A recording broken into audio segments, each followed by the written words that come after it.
अस्सलाम वालेकुम नाज़रीन, जैसा कि आप देख पा रहे हैं यहाँ पे अलसफा के कुछ बच्चे हैं। इनका पेपर कैसा गया इनके बारे में हम पूछ कर देखते हैं। और तो सबसे पहले हमारे साथ यहाँ पे मौजूद है मोहम्मद आमिर और इस साइड मोहम्मद इज़हान और यहाँ पे इमरान। तो सबसे पहले सवाल है मोहम्मद आमिर के लिए, कैसा गया पेपर? बहुत बढ़िया गया। तो सबसे अच्छा पेपर कौन सा गया?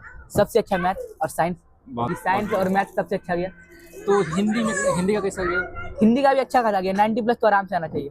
तो हिंदी में सवाल किस तरह का था, थोड़ा कुछ जान सकते हैं जी? सवाल सब थोड़ा व्याकरण से था, ग्रामर से, और थोड़ा बहुत प्रोस और पोएट्री सेक्शन से था। अच्छा। लेकिन ज़्यादातर उसी से था, ग्रामर से था। तो व्याकरण का पार्ट कैसा था, जो पढ़ाया गया था वो सब था या? जी, जो आप पढ़ाए थे सेम टू सेम वही आया है, एक भी बाहर नहीं गया क्वेश्चन। बहुत बढ़िया। तो व्याकरण के बाद जो लेख लिखने का होता है तो वो किस चीज़ पे आया था, कौन से टॉपिक पे?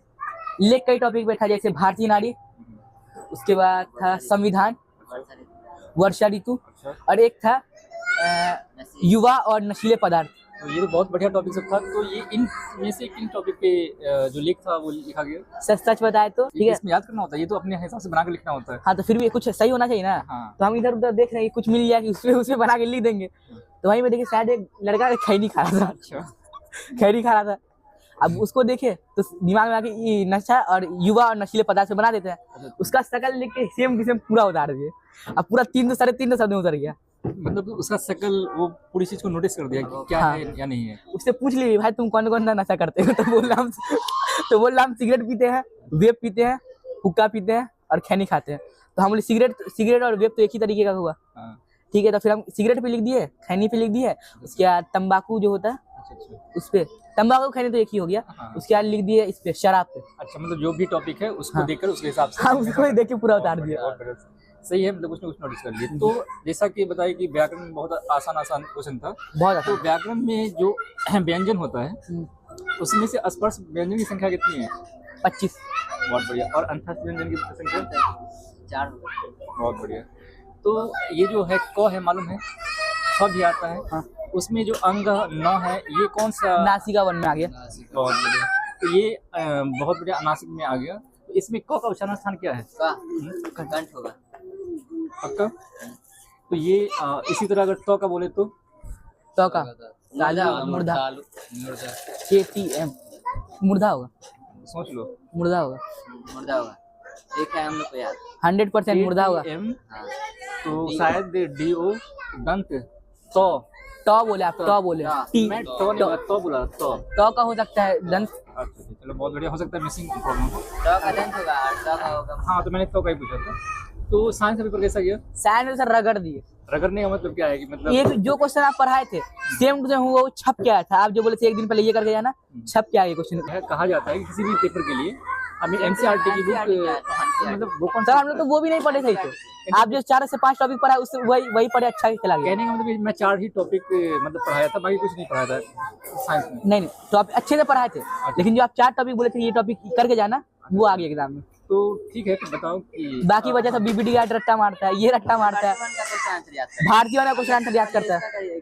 उन सब में से कुछ नहीं आया, कुछ नहीं आया। कितना रट्टा मारे थे? कितना रट्टा क्वेश्चन मारे? नहीं मारे थे, बस समझे हुए था टॉपिक, याद तो एक भी क्वेश्चन नहीं किए। ठीक है, तो बताओ कि अगर इथेनॉल है, इथेनॉल से हमें इथेनॉल की सिर्फ बनाना है, तो हम क्या डालेंगे? मतलब पोटासियम परमैंगनेट डालेंगे या निकल डालेंगे? पोटेशियम परमैंगनेट डालेंगे, क्योंकि है ना वो ऑक्सीकारक है और उससे अभिक्रिया करके उससे ऑक्सीकृत कर देगा, और COH रहेगा उसको डबल OH कर देगा। ये सही बोल रहा है। तो संकलन अभिक्रिया किसे कहते हैं? संकलन जब असंतृप्त हाइड्रोकार्बन की अभिक्रिया निकेल और कैडमियम की उपस्थिति में कराई जाती है तो इसे संतृप्त हाइड्रोकार्बन बनता है, जिसे संकलन अभिक्रिया कहते हैं, या तो हाइड्रोजनीकरण कह सकते हैं। बहुत बढ़िया। तो अब एक और सवाल बच जाता है, ये बच्चे नहीं दे पाए इनका आंसर। तो फिजिक्स में जो हमारा समांतर क्रम या श्रेणी क्रम है, तो समांतर क्रम समूहन में हमारा जो फॉर्मूला होता है वो क्या होता है? 1/r बराबर 1/r1 + 1/r2 + 1/r3। बहुत बढ़िया सवाल। तो मतलब साइंस का ठीक ठाक अंदाजा लगा। तो क्या उम्मीद रखी जा सकती है कि इस बार पेपर में टोटल जो है कितने मार्क्स आ सकते हैं? 90+ 20 तक के बीच में आएगा। हाँ, सही कह रहे हैं। तो ये उर्दू का फिर कैसा गया पेपर? उर्दू का भी अच्छा गया।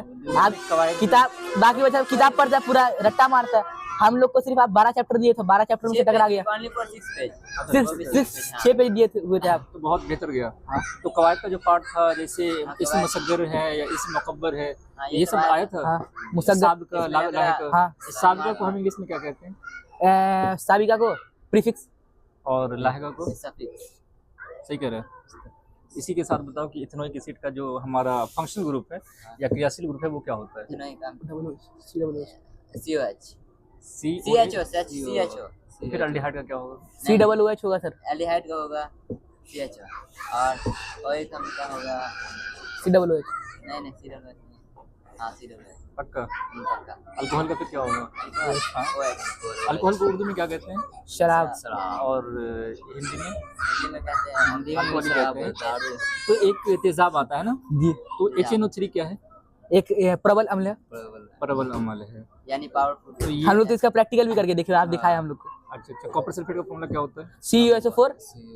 तो ये जो भी इंटरव्यू जो भी चल रहा है, तो क्या मैंने इसके लिए प्रिपेयर करवाया है? नहीं तो ये रैंडम हो रहा है शायद। इधर घूमने में। तो ऐसे अचानक मैंने पूछ लिया। कुछ पता, अल्लाह ताला इनकी दुआ मतलब दुआओं का कबूल करे, अल्लाह ताला अच्छे नंबर से नवाजे। ये छोटी सी बात थी, इसमें कुछ खास था नहीं। और अल्लाह ताला जो भी बेचारे ने मेहनत किया है, इनकी मेहनत